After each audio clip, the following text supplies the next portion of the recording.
Welcome to episode 81 of the Witness Business Podcast. Today on the show, we're excited to interview Cori Myka, who started a adult swim lessons company. It's called Calm Within Adult Swim. Yep. And it's necessary. We're in that stage of life where we're teaching our kids how to swim, so that they don't have to, go through, adulthood not knowing. But I would say this summer I tried to teach my daughter how to swim, and she tried to teach me patience, and we both failed. That sounds about right, actually. Yeah, I mean, it's tough. She's 5, and it's tough. An adventure? Yeah. We jumped. I think I might have said this in the interview, but she jumped off the diving board, and I tried to catch her and swim to the edge, and we both almost didn't make it. I was like, we're not doing that again. So next summer, hopefully a different story. But so you're learning to float on your back right now. Yeah, we're grateful for people like Cori. She's taking the shame out of not knowing how to swim as an adult, with her company, with her brand, Calm Within. Yeah, I thought it was cool. She gets into this obviously, but how it started out as an endeavor for kids, and then they realized that there was an additional target audience with the parents and family members of those kids. And, if you know how to swim, you don't think about needing to know to swim. But if you don't know how, it's chief among your concerns anytime you're close to the water. So she's doing a real service for people. And aside from that, just talking about business, like this, a swim lessons company, like how do you build a business like that? So it's cool to pick her brain on all things business, all things swimming. So let's dive in and witness business with... Oh, I see what you did there. What did I do? Dive in? Let's dive in. Let's dive in and witness business with Cori Myka. Cori Myka of Calm Within Adult Swim. Thanks for hopping on the Witness Business Podcast. Thanks for having me here today. Yeah, we're excited to see you. Love your background, although I'm sad to let viewers know that it is a sticker. Sorry to... It was convincing enough to you had me fooled. I had to ask before we started here. But before we get rolling, one thing we like to start most of our interviews off with is this question. What would you say is the worst job you've ever had? The worst job I've ever had. Oh, that took me a second, and then it popped right in my brain. Memories flooding back. Yeah, I'm like, I haven't had that many different jobs. No, yeah. The job actually wasn't terrible. The supervisor was terrible, as is the case oftentimes with bad jobs. Yeah, I worked at a skilled nursing home, and there were some very treasured moments working in the dementia unit. But man, the supervisor, she was scary and confusing and overwhelming, and I was happy to be out of there. Well, I guess we can ask a follow-up there. I feel like the low-hanging fruit is to say you didn't want to be a supervisor like that, but what would you say is a long-term lesson you took from it? Long-term lesson I took from that, is to, and this really goes into my business now, is to just slow down. That was her big thing. She was so pressured and rushed and kind of overwhelmed with all the things that it made it worse, right? Because she'd give instructions to me as a newbie, and I just really couldn't understand what she was doing. And she's rushing off to the next thing, and then I'm worried about getting it wrong. And it's just, if she would just take a breath and slow down for a minute. But she just really didn't feel like she had space to do that. But I think it made her job harder. And so, yeah, I learned from that for sure. Just to slow down and be with the people. Is that kind of where you got the beginnings of the name Calm Within?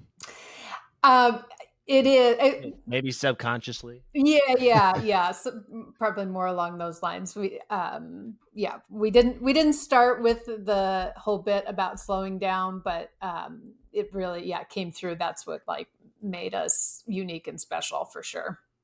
But sure. I feel like having a bad boss is kind of a rite of passage for entrepreneurs, for the entrepreneurial type. I feel like, I've had my share. I remember one kind of on the same lines where the job itself didn't on paper seem like it was going to be that bad, and the boss just made it bad.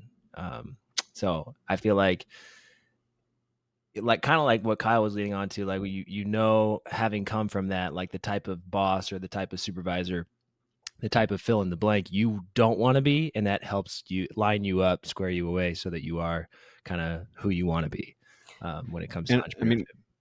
a lot of times these experiences launch people into entrepreneurship because it's like I will never work with someone like this again. I will work with myself. Yeah. So we'll go ahead and take that as a segue to talk about Calm Within Adult Swim. So can you kind of tell us, what were you doing originally when you came up with the idea, and what made you think to yourself, well, this is something not only that I see as a need, but is something that I can make a legitimate business and build my life around. Yeah, so we actually started with our more local name, which is Orca Swim School, and so we started our swim school working with kids. So that preceded our Calm Within Adult Swim. We over time morphed into really specializing. So we started with sort of the low hanging fruit, the easy thing. And I say we, my husband and I, we weren't married at the time, but started the swim school together. And yeah, we were teaching swimming, we were lifeguarding, we were doing it for other people. And like you say, it's like, maybe we could do this for ourselves. What would that be like?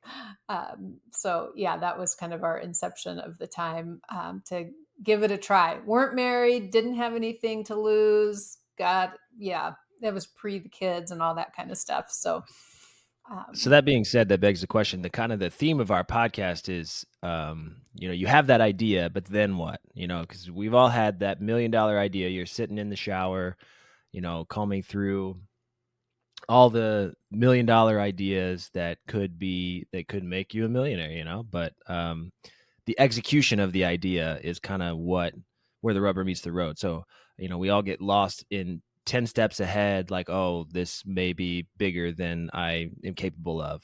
So what was that like immediate first step to, like, okay, I have this idea for this swim school. How do you go about starting? yeah, I mean, it's funny that shower idea. I have lots of shower ideas now. At that time, it was us Yeah, sitting on this old ratty white couch. It was so disgusting. it Talking was about a ratty white couch idea. yes, ratty white couch idea. the But yeah, so really looking, I mean, it really started with how would we be different? Especially because we were already in the industry. We were doing something already. And kind of this conversation we were just talking about, you're in a space and you can easily see the things that are missing, and that are, you feel like, oh, I could do better in this way, or I could service people in that way. And so that's really where our conversation is what we were seeing, that we would love to offer. And at that time with kids, it was offering more bespoke lessons, more one on one, more continuous relationship building lessons instead of the kind of traditional you sign up with the community center, you get the teacher you get. In 6 weeks, maybe the kids learned something, maybe they didn't, they passed or failed, right? But we really wanted to base on relationships, having ongoing relationships with the students. And at that time, again, it was mostly kids. But um, so I think that was really that first piece is cultivating why we wanted to do it. And this is, before Simon Sinek, know your why and all that. But just, yeah, why, who our people were and why we wanted to do it, what sort of struck our passion about it. So that was really kind of the first conversation or first piece of it. So you're doing this for young kids, and then obviously there's eventually an evolution into including adult swim lessons. And I'm just trying to imagine how that would develop because in my mind, as an adult, if I didn't know how to swim, there might be some trepidation. Like I'm not going to put myself out there to learn that. So was it like you were doing swim lessons for the kids and you were kind of recognizing behaviors from parents where they're not about to get in the water with their kids. They don't know how to swim too. Or was it more like you kind of started to solicit and see, oh, well, maybe adults would be interested in what we're doing too. How did that develop? So it's actually a little bit of both of those things, because you could tell from the children, and how they behaved in and around the water if they were part of a swimming family. Right? There's a certain swim culture that um, people inundate themselves into. So if parents swim, they do water activities, the kids show up differently to class. So we could easily identify the parents who didn't know how to swim. And then the other piece of it is, like I said, we were building our business on relationships, right? So relating to the kids. And that naturally attracted the adult who was like, I want to do this, but I don't want to be, I'm really afraid to do it or worried to do it. So I don't want to go to a big place. I don't want to go to the general community center and have a teenager who doesn't know what they're doing teach me. So this piece of us being much more customized and relational attracted adults, and particularly attracted beginning and fearful adults. So that sort of was our introduction into the segue of, there's a market here. There's a group of people who need something else. Now, continuing with that, one thing that you've kind of touched on a couple times here is the idea of relationship building, and that kind of being maybe a core tenet of your business and its sustainability. For a lot of businesses that we interview, it's, especially for food products or inventions, things that you use around the house, it's a transactional nature. You come to their website, you buy the thing, you reap the benefit, you eat the product, whatever it might be. But for you, it's more long form. It's sustained over a period of time, or maybe even annually, year over year, if they're trying to build on the skill. Can you kind of talk about what that has been like for you to really put an emphasis on relationship building in business? Because I feel like that is a unique perspective that you could provide that maybe some entrepreneurs can't. Yeah, for sure. I mean, what it really does being relational is it helps us develop our business based on the feedback loops from our clients, right? So we're having conversations with them. We are really deeply understanding their goals and desires. And then we're cultivating new classes, different classes, ongoing products for them based on that relational piece. So, um, when we put a class out, advertise a class, advertise something, we know already who we're going to be selling it to because we've talked to them and we know that this is what they want, this is what they need, this is what they're curious about. It's been super fun in the way of we started out with just these general swimming lessons in a pool, and we've developed into taking people on retreats to places like Hawaii. That's my sticker, because at the end of the day, what people really want is they want to be able to swim on vacation. So that's how we've changed our business over the years, is to add retreats and vacations, and which is really delightful and fun for us and for our staff to be able to go do that. So it makes it such a win and positive all the way around. You love a good win-win, and when you can turn a vacation into a business expense. I gotta love it. How do you market? How are you gaining new clients? Like, how are you targeting people Beyond, I was gonna say beyond your initial relationships, Sure. proximity Yeah, relationships. yeah. So how do you target somebody who maybe is an adult that doesn't know how to swim? How are you locating those people and then bringing them into your program? Yeah. So it's, of course, the best way always is word of mouth. A happy customer brings in another happy customer, right? So, I mean, that's the baseline core, most important thing is always having those referrals from customers and local. After that, it's because with our local clients is those Google listings. That's so vitally important for us, even as a service business, right? To have that those Google listings and Google reviews. In terms of people who are outside of that sphere, YouTube has been our big channel, and to be able to be putting content out there, because I think about my client when they're wondering about, well, I want to learn to swim. People, it's a how-to kind of thing. So YouTube is kind of the place that people go for how-to. And so that's where we really made our channel there, to put content regularly and have lots of information there.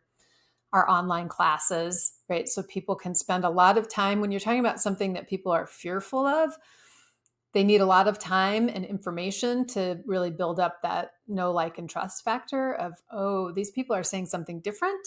They know something that my regular folks don't know. And so they want to lean into it. And you're touching on something that I feel like we've maybe heard as a through thread with different businesses and business owners, which is kind of the idea of putting out free information, valuable information to people, and not expecting anything in return. You know, not hiding it behind a paywall. And then you build a reputation, you build trust, and then because of that, you're able to, get new customers that you wouldn't have before. And it almost feels like kind of a backwards way of thinking, where you would put some of the most valuable stuff out there for free, and they could theoretically take it and then just run with it, never go with you. And yet that's often not how it ends up playing out. For sure. I mean, the truth is, I think that the people who take the content and run with it for free are not really your clients, anyways. I mean, they're client adjacent, maybe you could say, because they're interested in the general thing that you're offering, but they're not interested in being a paying customer, right? So part of our clients that we're looking for aren't just people who are interested in our product, in this case swimming lesson, but we're also interested in purchasing and having an expert help in getting that personalized attention. So I'm happy to let lots of people know about how learning to swim works, water safety, all these kinds of things. So we're contributing to our bottom line, which is to make people have more joy and safety around the water. And if we can help in that, for all the people who aren't going to pay anyways, great. Happy to do it. And then that's the way that, yeah, the people who do want that extra help, who do want to, pay for more, then they know how to find us. And you have a unique value proposition, because it's not like you're like, hey, check out this cool food product that I made. It's like, hey, would you like to stay alive in the water? If so, listen to what I have to say. Yeah, I'm curious how, if there were any like hurdles that came up along the way. I mean, I could think of. I'm an overthinker when I have a business idea. Kyle, you look like you have a burning Well, no, I question. was just going to add an addendum to your question. So go ahead and unpack your thought, and then I might add to it. Sure.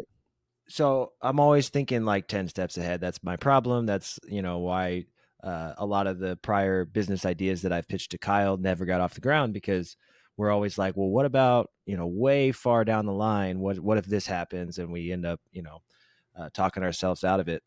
But that being said, I think there's value in learning from somebody who is 10 steps ahead. Like, what were some of those hurdles that came up that you had to navigate over, that maybe you didn't expect, like maybe some legalities, or I don't know what could possibly come up in your industry, but I'm sure there have been things over the last few years that you're like, oh, I didn't anticipate having to deal with this, and then you deal with it and you move on to the next thing and the next thing. Yeah, well, I mean, there certainly is, when you talk about recent times, there's the biggie that we all had to do, Yeah. which is, yeah, the pandemic, obviously. And I felt super fortunate and glad at that time. I had, in 2019, had put all of our material online. So we were just slightly ahead of that game in that regard. Um, so that's the obvious big curveball. And I mean, for us in our industry, it's always space is where you find space to do the work, to be able to find a pool. Since we're in the learn to swim, we're not in the coaching side of things. The types of pools that we look for are very specific and unique. So that's kind of always been our biggest hurdle, is finding locations and So having. so how did you do that? Did you have to like find local like pools or swim schools and work with them, or how did you overcome that? We found local community pools that will rent space. We've been in hotels and apartment complexes, condos, backyard pools, um, all different places over all the years. Um, so yeah, many different places that we've been in over the years, and the biggie, like a lot of businesses, is being in relationships with other folks who are in our industry, because we offer most people in our industry are working with kids, And so they're not specializing with adults. So this is not only a unique selling point for us in terms of clients, but it also is in terms of our pool space and what we do. So it does make it easier for us to go into other swim schools because they're like, yep, this is not the area we specialize in. We're happy to go ahead and rent space out for that kind of specialty information. Yeah, so it sounds like, so for example, I'm a vending machine business owner, and I came across recently this guy who has like kind of specialty snacks. They're more like exotic snacks, and he approaches places that already have vending machine, and he's like, "Hey, let me add another machine, and this won't compete with any of your other products because it's like these, they're from China or from Brazil or from like all these exotic places that snacks you can't get around here." And so it kind of sounds like that's your proposition, is like, I'm not trying to compete with your audience. I'm a completely different audience.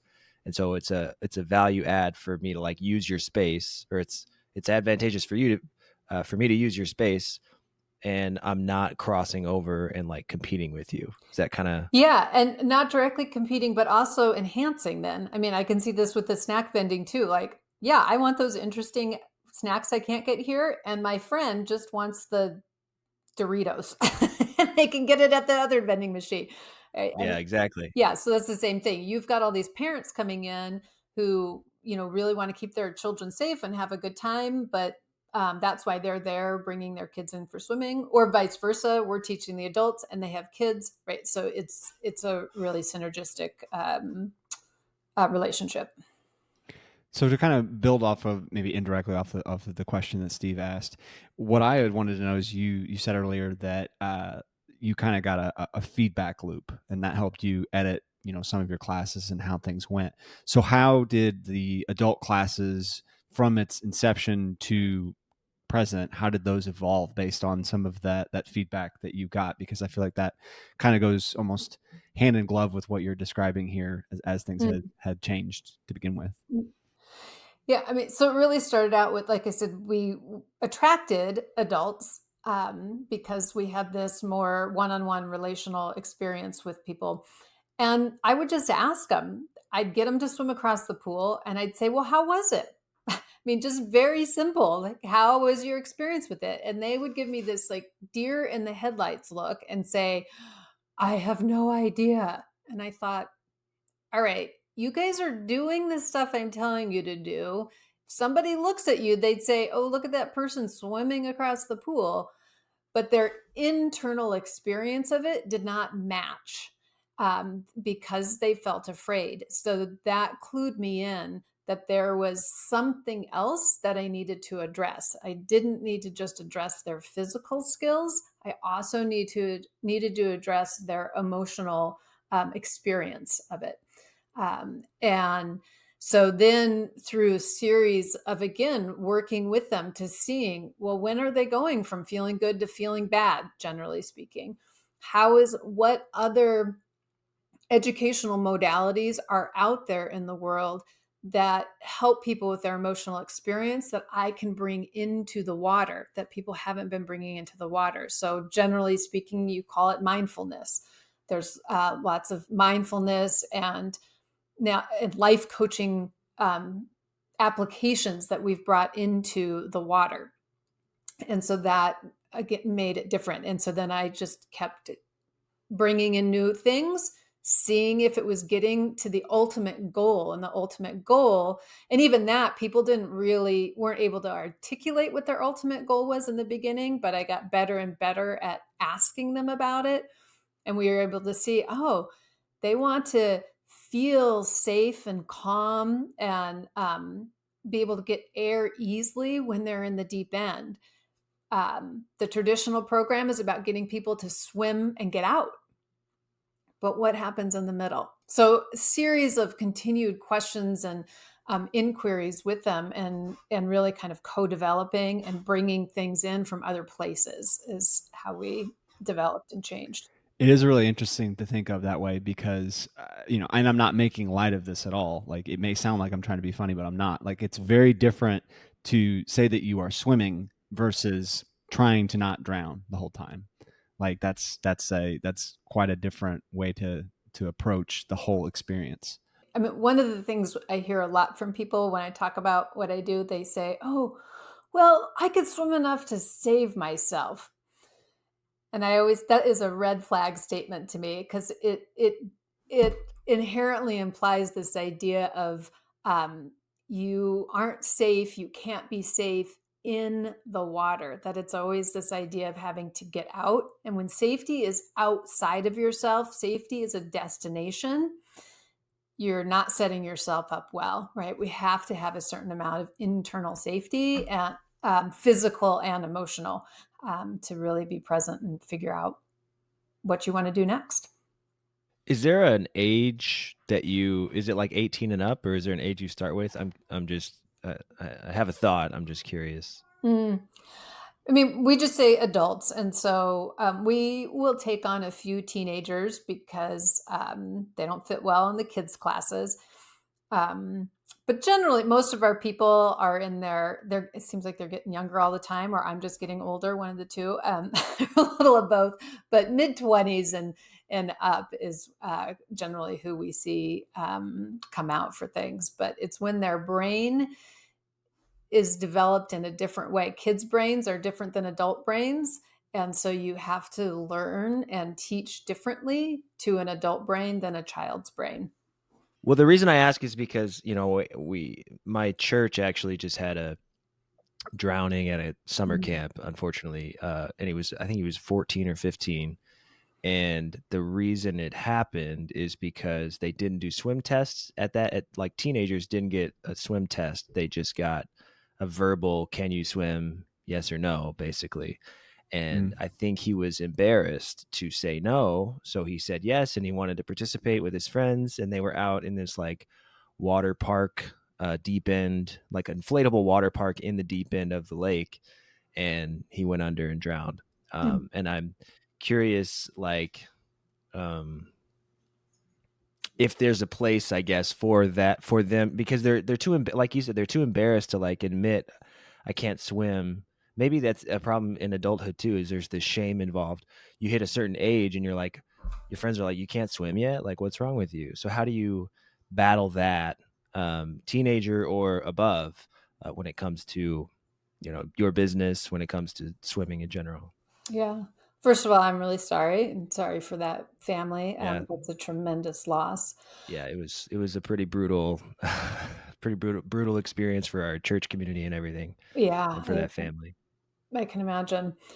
Um, and I think you hit the nail on the head in terms of this piece of, especially as a teenager, you just want to fit in, right? That is the developmental stage that they're at. So it is really important for the adults around to make space for that, that they are going to say whatever it is to go along.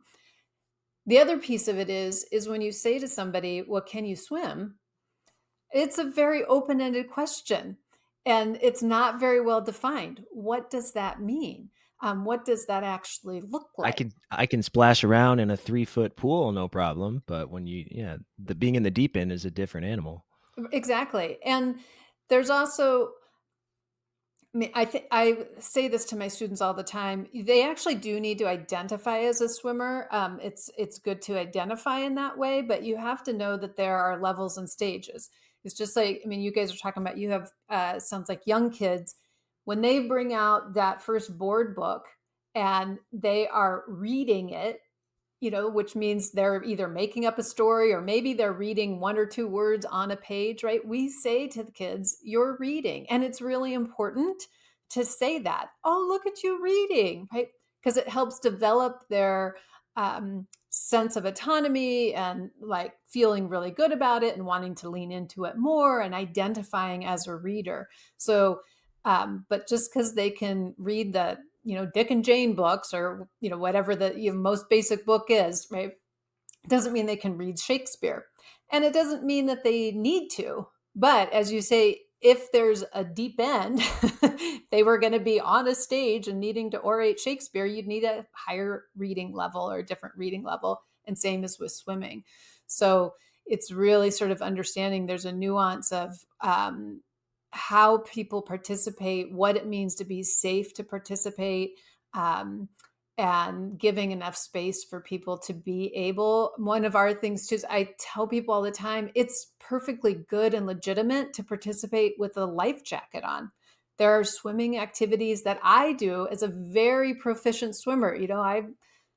This summer I spent 5 days in Alaska, swimming around in the cold water of Alaska, swimming miles in Alaska. And it's beautiful. I'm a very good swimmer.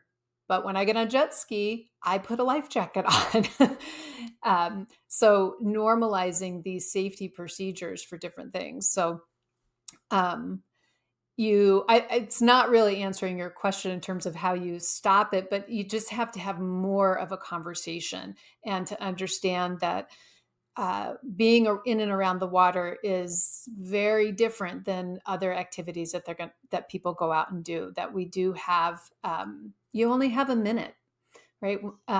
When things go wrong when you're driving. You have more than a minute. You can still maybe survive it, even if it's a really bad accident. But in the water, it's a very short period of time, so it's worthy of slowing down and doing the swim tests. And I even think for adults, adults don't have to do swim tests, but there's a lot of problems that go on out there when they're not really vetted. It really is an interesting point, though, and to look at it that way, because one, the stakes are so high, but two, kind of going with different, maybe common everyday examples. Like, do you know how to read? Yes. You're proficient enough to get by, keep yourself safe. Do you know how to drive? Well enough to get from point A to point B. But you're largely tested on those things on a near daily basis. So you kind of figure your way out with repetitive practice. Whereas with this, unless you live on, coastally, you're probably not being, you're not encountering the water on a regular basis. And so I just feel like the practice there is more difficult to bluff your way through, and the stakes are too high to do that. Mm-hmm. And if you don't know what could go wrong too, right? So um, in the instance, I mean, you sort of said it sounded like there was maybe a big inflatable toy that presents a big variable of how you get bounced off of it, or where other people are, how you can, if you're expecting to be able to hold on to something. So there's just a lot of other variables that if you have never experienced it before, you don't know how to anticipate it either. I mean, which is true for anything, but the cost benefit there is much tighter. One thing I would love to do through the course of this episode, beyond inspiring, a prospective entrepreneur, is also to maybe help one person who's thinking about taking that step to becoming a proficient swimmer to step across that line and do that. So the question that I wanted to ask you is, what would you say is the biggest misconception that you encounter about swimming that, by telling them about this may coerce isn't the right word, but may coerce them to take that step? One of the biggest misconceptions is that treading water equals safety. And treading water is actually a peak event. It's a peak activity. Lots of people have seen, an image of an iceberg, right? And at the top of the iceberg, that's the part that we think about and see, but it's really supported by all of this information, or all of this stuff that's underneath it. So treading water is at the very peak. But people have this frame of mind that if I could tread water, then I would be safe. Uh, but treading water is so complex, and it does utilize energy, that people end up working really, really hard at this, and they don't have an underlying foundation of safety, which is, how do I slow down and let the water do the work for me, and pay attention to my breath and my emotional state. So people go chasing this thing that really doesn't provide the foundational information that they need.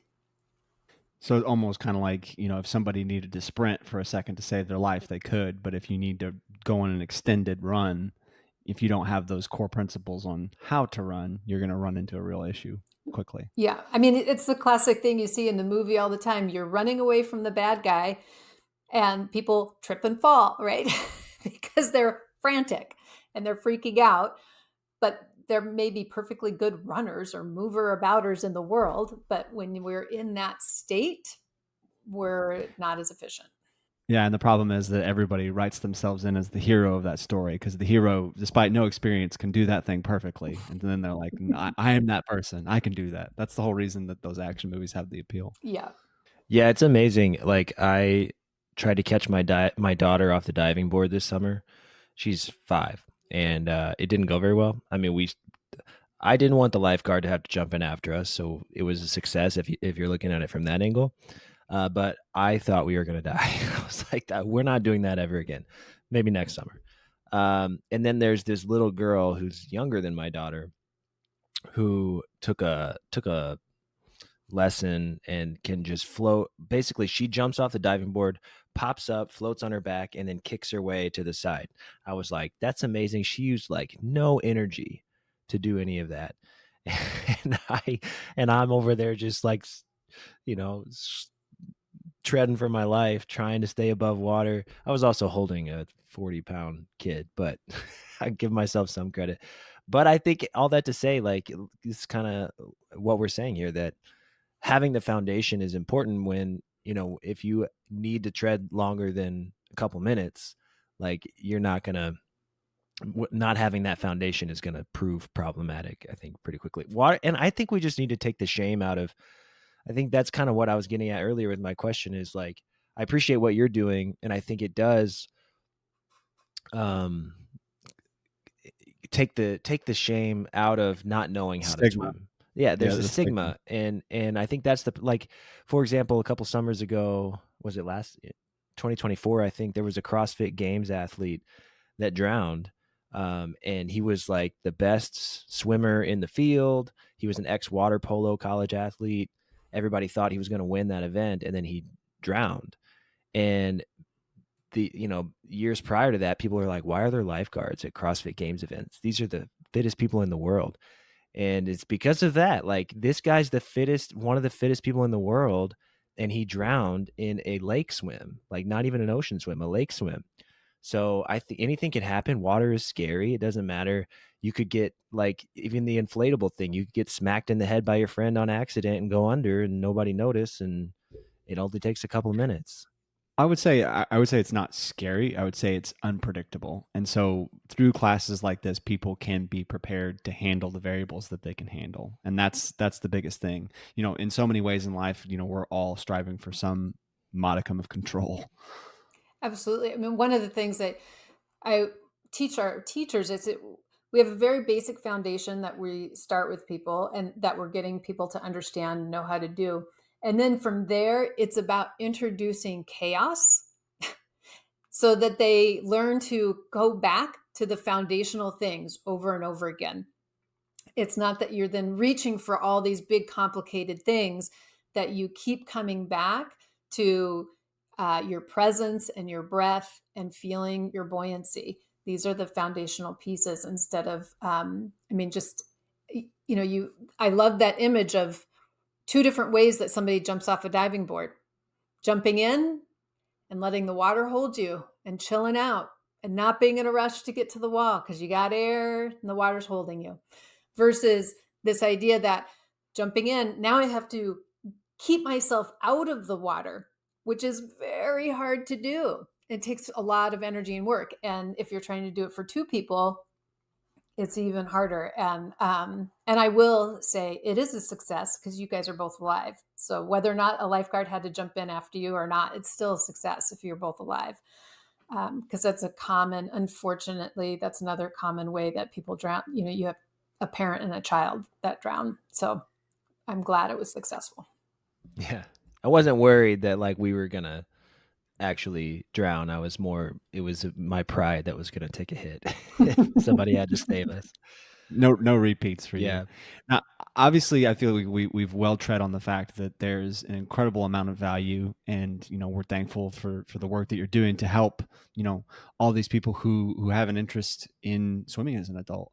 But what we want to do now is just give you the opportunity to talk about your actual locations where you are teaching people to swim, and also where people can find, more of your information online. We'd like to give our guests the opportunity to plug their business, where people can find more about you, learn more about you. Thanks. Yeah. Well, as I said earlier, YouTube. So we're Calm Within Adult Swim. That's on our social media. So that's a great place for folks to start. Our website is adultswimlesson.com. So there you can take a deeper dive. We have online classes so people can learn anywhere. I have people all across the planet that are learning with us, which I still think is amazing.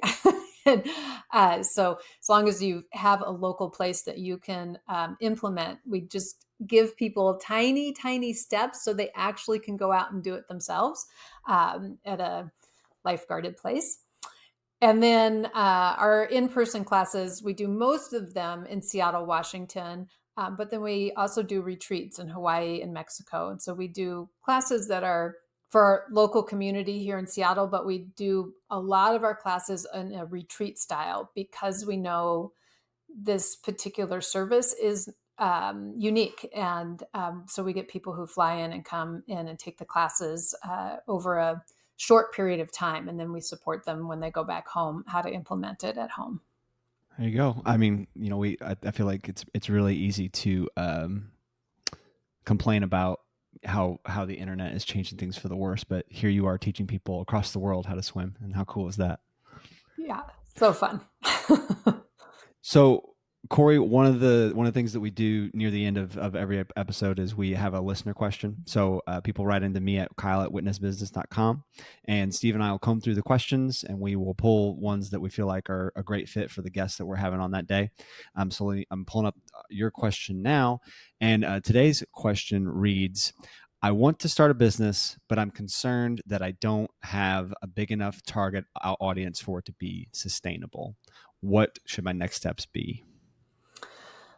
Well, I mean, from our point of view, is to get started, because the best way, I mean, especially if you are doing a service type business, that word of mouth is very powerful. And the experience that you get with your small clients to start with um, will really help you cultivate that message and to be able to understand more and more of what they need and what their the way they talk about it, the way they talk about their problems. So we can have a good idea, but if we're not putting it out there, even with ones and twos and three people, right? You start there because you get that feedback and deeper understanding of their point of view of the problem and how your solution is working for them. So I say, yeah, get started with those ones and twos, and you'll find out more and be able to grow from there. I'm going to beat him to the chase. This is Steve's favorite advice. Yeah. It's the just start Just advice. start. Just stop talking about it and be about it. Yeah, I love that. I do want to ask this kind of as a follow up, because I've heard this talked about before, and I've thought about it before myself. Is that you kind of touched on it at the beginning of our interview, this idea that like I have been in my space for some years, some time. I kind of see what's uh, I know the lay of the land, and I have an idea to kind of set myself apart, um, do some things that maybe the industry isn't doing. But then there's this question of like, what if there's a reason they're not doing it? And I heard this interview with this guy who started a TPL, third party logistics company, at one point, and had this similar train of thought, like, I want to set myself apart and not do the things the way that they're traditionally done in the TPL industry. And so he did. I forget, it had to do with like pricing and a bunch of other things. And then every so often they would be like, oh, that's why traditional TPL companies do it this way, because they've run into this problem if they don't do it this way. So then they changed it, and then the next thing and the next thing, and they every few months they realized like, oh, that's why they do it this way, until after a few years they were just like every other TPL company. And so how do you know, like going into something like, oh, I'm going to set myself apart and do this and that and the other thing that the industry isn't doing? Well, how do you know that there's maybe a reason that they're not doing those things? Well, I mean, at the end of the day, The only way we know what works and what doesn't work is by doing it. And I mean, Again, love so that answer. you have to be willing to have your own back in the experiment. You have to be willing to say that it was worth giving it a go and to get that information. I mean, there are classes or things that we've done that haven't worked out too. And I'm not mad about it because I have that information.